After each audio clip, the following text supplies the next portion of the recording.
morning, Sunrisers. I'm Dr. Jansen, and today I have with me our kennel manager, Hannah, and this sweet boy right here is Zane. He is a 9-year-old domestic short hair. Zane had actually come from the shelter. His owner had adopted him not too long ago, and when he brought him in, he noticed that he was having some weepiness, just kind of some discharge out of his left eye that was really persistent for several weeks. So he gave us a call, brought him in for a checkup. And we noticed that Zane had a little bit of what we call entropion. And so what entropion is the eyelid actually kind of curls under. So all of the hair that sits right there adjacent to the eyelid will actually start to rub the surface of the eye. He actually had a really pretty minor case of it for what we see, especially in dogs and stuff like that. It's not super common in cats, but it was just enough that it was causing him issues. Now, worst case scenario with entropion, when we see pets with this, the hair will actually rub an ulcer on the surface of the eye, so it can scratch the eye, it can cause scarring on the eye, it can actually do a lot of damage.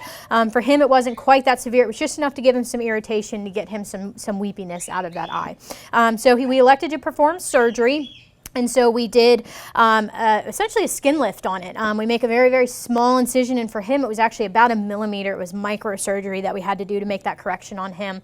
And we go in and we take some skin off, and we actually do a lift on that. Put some stitches in. He wears a cone for about 2 weeks, and he's actually here for his post-op recheck today. You can actually hardly even tell that he had surgery there. And the discharge that he was getting from his eye and the drainage he was having from his eye is totally resolved now, and his eyelid is actually normal. So it's a fairly reasonably easy fix in the way of what we can do, but it is an important surgery to make sure that your pet has, because the longer that hair sits there, the more prone they are to be getting eye issues, eye infections, eye ulcerations, and that can lead to multiple of problems down the line, let alone the fact that it's actually extremely painful. I mean, imagine walking around essentially with hair scratching the surface of your eyeball 24/7. So we can see this in dogs, we can see this in cats, but if you notice your pet has a weepy, drainy eye, eyes are always an emergency, always something you need to be calling your veterinarian and bringing them in for. So if you notice any issues with your animal's eyes, give us a call. I promise your pets will thank you.